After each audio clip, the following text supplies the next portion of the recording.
Good day, everyone. Hopefully, everyone is having a beautiful day. Not sure what time of the day or evening you're watching this. So, if it's in the daytime, I'm certainly hoping that you're enjoying your day. If it's at night, I'm praying that you had a beautiful and peaceful evening. Thank you so much for joining in on another episode of Speaking with Sandra L.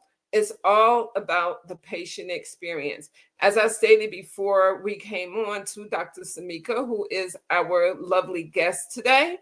So many times especially when I say we, I should say I. So many times I say, why are they not inviting the patients to the table to be a part of the conversation that's going on about the patient? The guessing of what the patient wants versus what the patient needs is so often, disconnected because the patient is not at the table.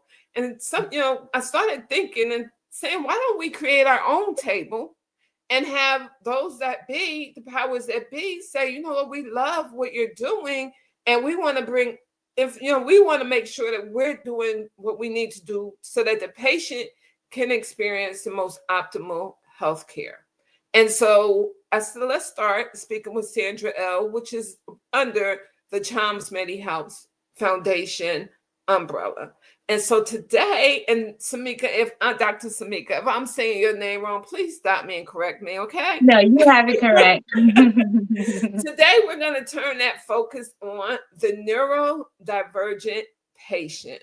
And I have a very close friend who has three awesome, when I say awesome neurodivergent divergent children, 2 are adults and 1 is coming up now. And I often say, with all of those things that they do, how are they able to do all this and they're supposed to be neurodivergent? Because I'm going to be honest with you. I mean, I know somewhat what a neurodivergent patient is, and I don't know what they look like. And I don't know what they go through on an everyday basis, especially when it comes down to receiving medical care of any kind. So could you explain to the audience, what is a neurodivergent patient? Well, thank you. First, I want to thank you so much for having me on the show. So when we think about the word neurodivergent, it just simply means, and it describes someone who learns differently. So they process information differently, they think differently, they grasp onto the stimuli within the environment different from what most people say a neurotypical individual would do. And then the neurodivergent experience is different for each and every person. And so it looks different among different individuals, just depending on that person and who they are. Okay, so with that being said, then me looking at, like I said, the 2 individuals who she's talking about, and I can't tell whether they're neurodivergent or not. When does that neurodivergency when does that come up? When does that experience for them come up? Does it come up at different times? And so it will just depend. And so let's say a lot of people may look at someone, let's say autism in particular. And so autism is a spectrum. And so basically what one person with autism looks like, another person may not look like. So a lot of people who are neurodivergent, some people don't know that they are unless they state it to them. But that doesn't mean that they don't need certain things within the medical field, or they don't need the assistance, just because some people may see them as not being neurodivergent. Okay, so it's basically a silent medical condition, a silent health disease condition when you're neurodivergent. A lot of times, I'm not going to say all of the times, but a lot of times it's silent because it's something that's going on internally that we on the external side, we just can't see, correct? So it would depend. It would depend on where they currently are. So when we look at neurodivergent individuals, it is individuals who have autism, people who have dyslexia, or anyone who has like ADHD. And so it basically affects the brain and how they respond to information and process that information. So we may have some children who have, let's say, ASD or ADHD. And so you may be able to tell by some of the behaviors that they exhibit, while others, mainly due to no real challenging behavior, but their deficits may be more in the social aspect, in the social environment. Okay, now I'm going to ask you a question, and I know it Yes. wasn't on our question list, but you just brought up a really valid point that we need to have addressed, and that's this. Is it only a like, can adults become neurodivergent? Or is it like something that's been hit? They've always been that way, but then it's something that doesn't come out until they get to adulthood.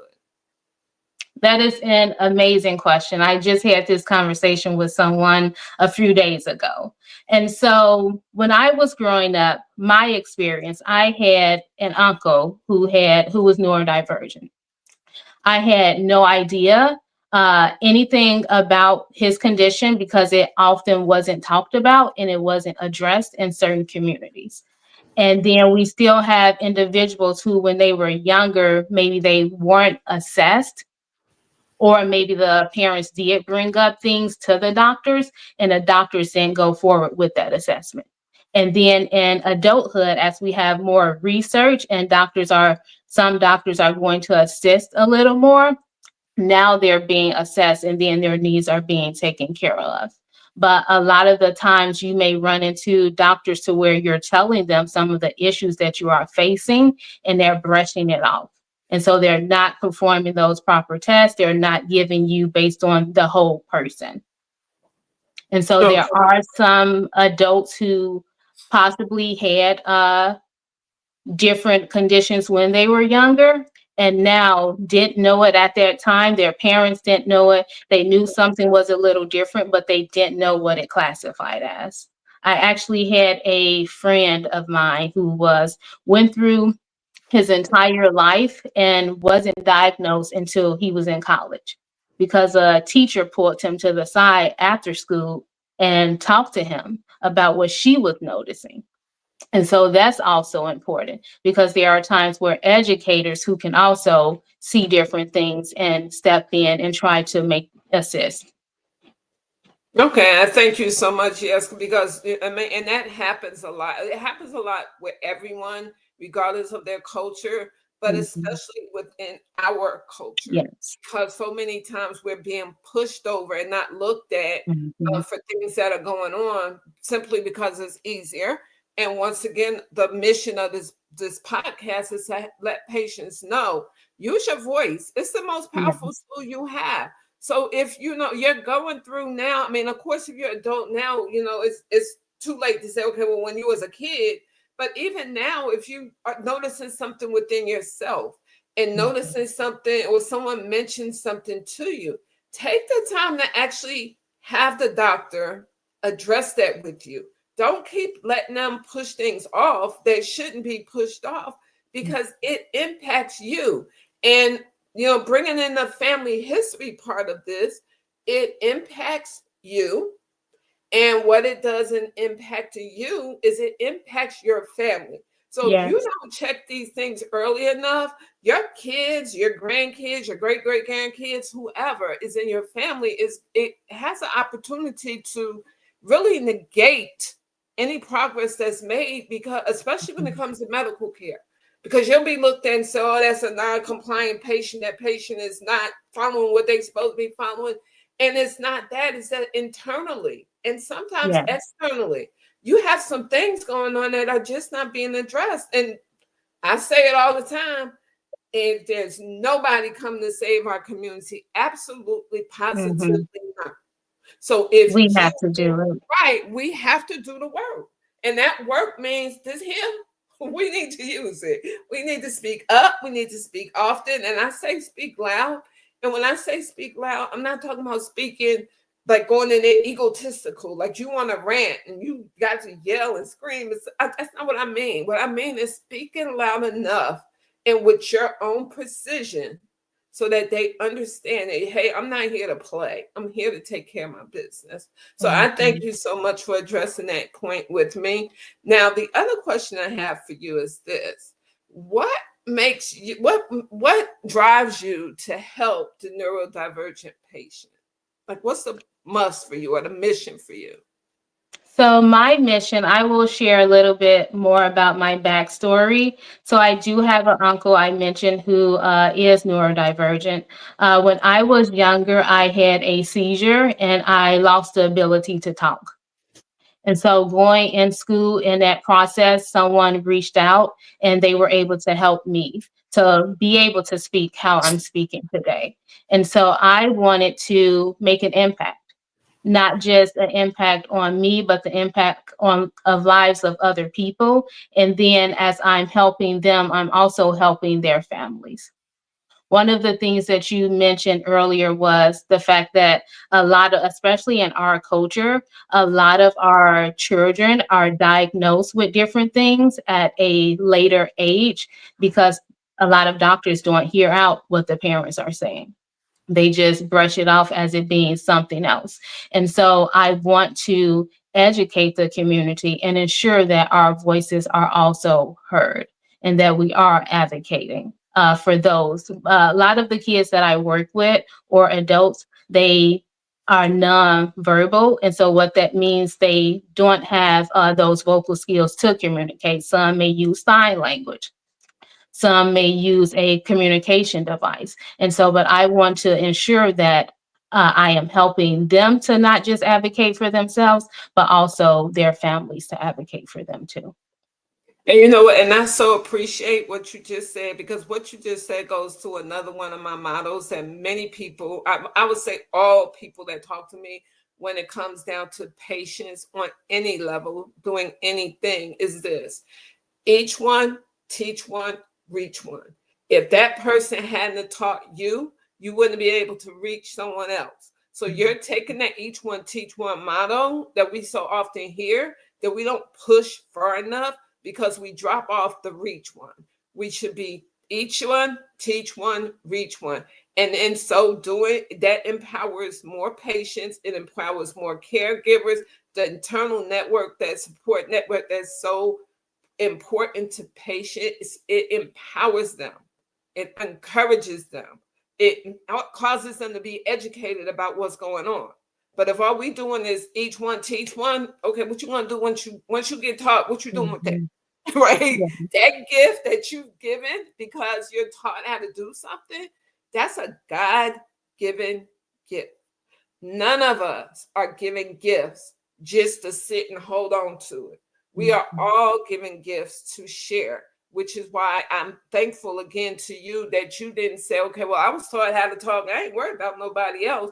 You was like, Mhm. no, no, come on, y'all. Right? I Yeah. got it. I got a solution for that.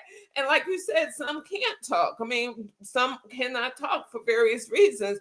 But for those that can talk, it encourages them to know your backstory and to know that, hey, if she did it, I could do it too. So I thank you so much for telling us that story. And I also bring up an important part that I want to add to this is this: what you're teaching now, and you're teaching young, you're teaching young patients now, right? There's programs that Dr. Regina Beard, I got to give her a shout out, you know Mhm. exactly who she is, with Yes. Victory for Kids, that teaches children how to take and become something in the healthcare field. So you can be taught how to be what, do the job that Dr. Sammika Yeah. Cosey, you could get taught to do the job that Dr. Regina Beard does, and so many other people do in this field to encourage our youth.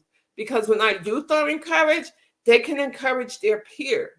Their peers can encourage their peers. And so it grows forth. So I'm very thankful to you that you took that model of each one, teach one, reach one, and used it. And now we're showing others how to use it in your own special way, showing others how to use it to make sure that they're able to make a difference.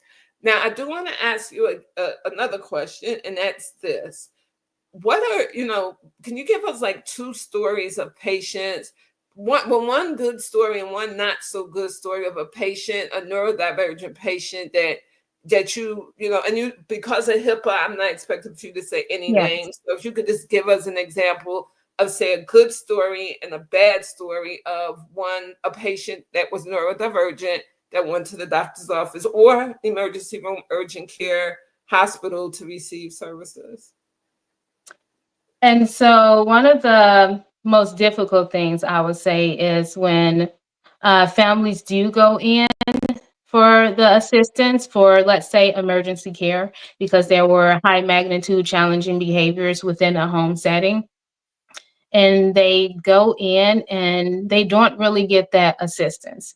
A lot of the times when they do go in, doctors are either trying to medicate right away versus finding out why the problem is occurring for them. And then there's a lack of understanding, a lack of research and knowledge on some healthcare providers when it comes to understanding the experience, not just of the learner, but also of their family and the things that they are going through.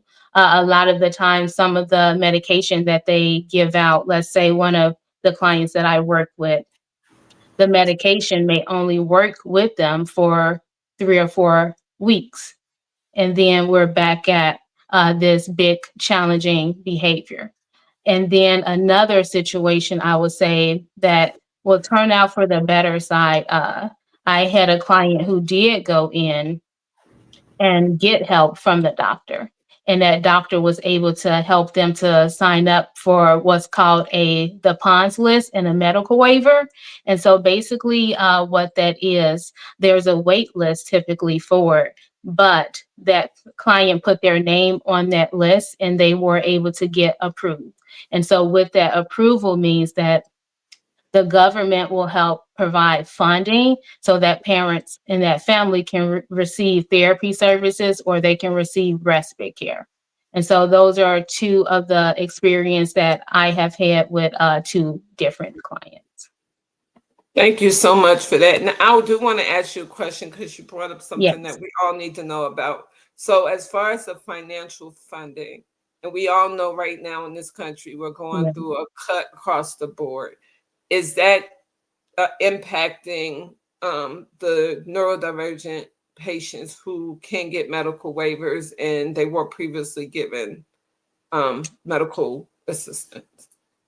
Yes. So with there are different types of insurance. So there is the Medicaid, and so that's more of government. And then some people have private insurance. With private insurance, also there is typically deductibles that the families have to pay out. And so when deductibles go up, it makes it more difficult for the parents and the families to receive those necessary services. And then when we think about the Medicaid, a lot of providers don't accept it. And so it makes it difficult for families to be able to find a service provider within that area that they need that support in. And then there's also, due to everything that is happening within the government, a lot of people have not either received funding or there's a possibility of certain fundings being cut in the future. And so that is very important for us all to know and to understand. Some states, depending on where you are doing what they can to ensure that services aren't cut, but it's important for everyone to know based on where they are, what is happening within the insurance. Okay, and I thank you so much for that. So, are there support networks that are out that are not tied to the government where patients can get help for the services that they need that might be cut from the government? Yes, there is a lot of different nonprofit organizations that are out there working toward providing different fundings to ensure that clients are still able to receive that services either for free or for a low cost. I will say that for younger kids, it is typically a lot easier for them to get services than in adulthood. And so when someone's an adult, it becomes more difficult for them to get services because at a certain age, most insurance companies, I believe it's 23, don't want to provide certain services. And so under 23, some may do it under 21 years of age, but it becomes more difficult for an adult to get those services that they need. Thank you for that. And what I do want to add to what you just said is this: that's an unfortunate and it's a really sad part of our society. Because, yes, our children are our future. Yes, we need to Mhm. pour all the love and attention we can into our younger, into our young patients. But on the other flip side of that, which is why MEDI-HELPZ does the work that we do, is because the children are only going to be as strong as the parents are. So if the parents are fighting, and if the parents are not so much fighting each other, but if the parents are fighting because they need help and, well, I don't know where I'm going to get this help from, and their stress and their anxiety level is sky high and through the roof because they got to take care of the kids, they got to take care of the house, they got other things they have to take care of. So often, they don't have the time to take care of themselves. Whereas if we look at it and we say, okay, well, the adults are, equally as important as the kids, because your kids are only gonna, I hear from teachers all the time, and I used to be a teacher myself. I hear from teachers all the time that say that they're having problems with these kids, or this kid Yeah. is this and this kid is that. And then when you actually roll back the film to see why it is they're having problems, it's because something is going on at home that Yes. is causing, that is rubbing off on the the the kids or the children, and that's why the children are like that, because Mhm. everybody's lost sight of the fact that the parents are just as important as the children. They really Mhm. are. They're that foundation, they're that base that allows the child to grow, that allows the child to think, that allows the child to see outside just down the street, right? They can dream, and they can think, because they actually have someone at home that can help them to do it. And when we, and that's parents. But then we got a younger adults who, 18, you come off of Medicaid. So you're on your own, right? Mhm. Not on Medicaid, you're on your own, but you're also beginning that stage, and then sometimes it happens younger, where you're having children. Well, guess Yeah. what? If you don't start thinking about having children before you had them, you're gonna get hit with a whole lot of stuff in life that's gonna literally take you out, and it's going to take you Mhm. out because you wasn't told, you didn't know, and so funding is important for adults to receive. It's as important for the child to receive. So Yeah. thank you so much for that. And then my And last question, go ahead, Dr. Sammika. I want to just go back into what you were just saying. A lot of people have to understand that those children who needed help become adults Adult. who are also Mhm. going to need help. And so that's why it's important to ensure that we still have that funding when someone turns into an adult. Yep, and you're so true. And I thank you so much for bringing that point out.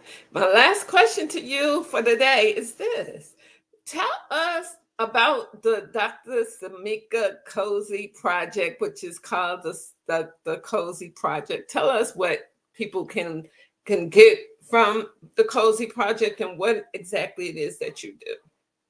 So I started the Cozy Project in 2018. We originally just started as an organization for social change. And so at that time, I worked in Naperville, Schaumburg area, and then I had clients in Chicago. But I saw a difference. So I saw that some families in Naperville and Schaumburg, they knew about like waivers and the ponds list, but a lot of my families in Chicago had no idea what that was. And those were the families that could utilize more of those resources and services. So we originally started as an organization just for social change. A couple of years later, we transformed our mission to providing services, resources, and services for those who were neurodivergent to help connect them with therapists, and then to also connect them with the financial resources that they will need. And we also have a monthly meal program. So a lot of our families may not have the funding. So we go out, and the last Saturday of every month, we deliver a healthy meal to them. And then we also do community events. So this month we are doing where we're having people to nominate amazing mothers, and we're bringing all of those mothers in, and we're providing them with different essential items for themselves to ensure that they're still taking care of themselves as they're trying to take care of their families. We host a number of events throughout the year, especially in the summer. We do a back to school and make sure that all of those that we serve have the supplies that they need necessary. And then we help parents through the IEP process. So the IEP process is typically a little difficult, especially for a new family and a new parent who had no idea what this process will look like. Because if they go in not knowing that they are also a part of that team and they have a say so in what goes on in their child's education, it works out better, not just for them, but also for the success and independence of that child. I thank you for that. I do have a final question before you Yes. go. And I do know that you said that I just told you it was a final question. No, you're good. But you brought up another final question that I want to ask. So I know that the project is for those families that live in Chicago. Do you have a listing? So if someone says lives in, let's say, Minnesota, and they're neurodivergent and they're having problems finding resources, does your agency, also your organization, do they also have a list where they could, where there's someone could say, hey, here's some places that you can call that are on the list that will be able to help you or should be able to help you? Yes. And so we are physically providing services in the Chicagoland area, but I have worked with families as far as Indiana, Minnesota a few years ago. And so with that, we'll still connect them with someone in their area. And that saves them from looking and trying to figure out who to go to or where to go. And so I will typically make all the calls and make sure that there's no long wait list, because that's another challenge that a Right. lot of our families face. And then if there are supplies needed, like sensory needs for the family, on our end, we are sure to get that order and send it to the family at no cost for them, just to make sure until those services are able to start, we have assisted them. There's another family that we've worked with in Springfield to where we will meet with them bi-weekly to provide free services to them until they were able to find a therapist near their location. So could you go ahead and give us your contact information so that we can actually put it in the chat? And I Yes. do want to say that, if you're outside of the Indiana area, if you're outside of, say, the Minnesota area or the Wisconsin area, if you're outside of those areas, don't give up. You can Yeah. actually reach out to me and say, hey, Sandra, I live in and I need help. Do you think Dr. Sammika? And I will actually reach out to Dr. Sammika and say, hey, we have a family that say lives in New York and they're facing some challenges. Do you have any resources that we could actually turn to? So we don't want you to think that there's no help out here for you, because Charms is based in Illinois. We're based in Chicago, but we're a national organization because we realize that it's not just us in Chicago that needs help. It's Mhm. all over the Mhm. country. So, right. So if we have to, I don't want you, bombarding the Cosey Project with your questions when you could send it to me and say, hey, Sandra, could you ask if they know somewhere or find something for you that can give you some assistance? Because you brought up a really good point, Dr. Sammika. A lot of times these waiting lists, especially right Mhm. now with the cuts, these Yeah. waiting lists are overwhelmingly burdensome. And there are ways that we can get you certain items as well to actually assist you for a moment or two until you can get on your feet. I'm not saying give you anything, because when people get stuff, it's given to them. A lot of times they don't use it. Or a Mhm. lot of times they feel like, okay, well, they're giving it to me. Why should I keep going? No, this ain't about giving you anything. It's about assisting you to make sure Mhm. that your patient experience is healthy. So could you give us your contact information, Dr. Sammika, so we can actually have it put in the chat for people, please? Yes, and so our website is thecozyproject.com. So TheCozyProject.com. Our phone number where you can reach us at is 224-409-8811, or you can directly call me at 773-799-6546.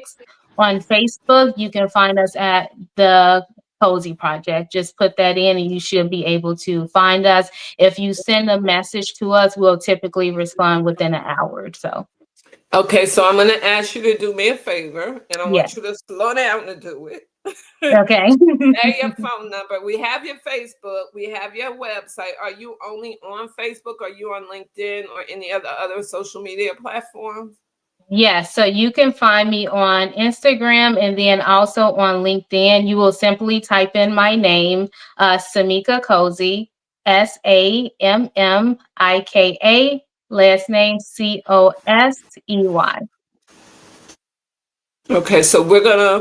Okay, so we actually have it. And then the last thing I want you to do is give us your phone, the organization's phone number for those that want to reach out. Please. Yes, 224-409-8811. Okay, so let me see if that's been caught or if we need to. Okay, so she has it. So all of that information is in the notes. It's actually on the video. So if you need to go back and look at the video, I encourage you to do so. You can find the video, and actually it's also on podcast. So it's on the podcast channels. It's on our YouTube channel, which is MEDI-HELPZ, which is MEDI-HELPZ. Once again, MEDI-HELPZ. If you have a patient experience story that you want to put out there, please contact us at MEDI-HELPZ.com, which is www.MEDI-HELPZ.com. We are taking additional guests. However, those additional guests we're scheduling for now is between November and January. So if you're interested in coming on, you have a patient story that you want to share, whether you're a patient or whether you're a part of the patient's internal network, even if you're a provider that offers things for patients that we need to have, or a medical supplier that can actually have some information for patients to share, please do reach out. We would love to hear from you. And more importantly, I would love for the patients to hear from you so that they stop, when they get a diagnosis and they get a prognosis, they stop thinking it's the end of the world, because it's not. Dr. Sammika said it herself. There was a point in time where she couldn't talk. Look at her now. Like she really couldn't talk. So it's amazing that and I'm a very spiritual person. It's amazing what miracles God can pull out of people, right? Yeah. So please, reach out to us. We would love to hear from you. And at the end of this video session, I have to remind everyone, being kind is free. It doesn't cost a penny, not one penny. When you're looking for free stuff, put being kind at the top of that list, because it doesn't cost anything, and it means so much to so many people who are going through life, just willy-nilly going through life, not knowing what direction they should be going in. So we will talk to you next time. Our next podcast is scheduled for Monday, and we will be talking about patient experience from the trauma point. So please do tune in, and thanks so much for taking time to listen today. Thanks, Dr. Sammika. Have the Thank rest you of so an much for awesome day. having me.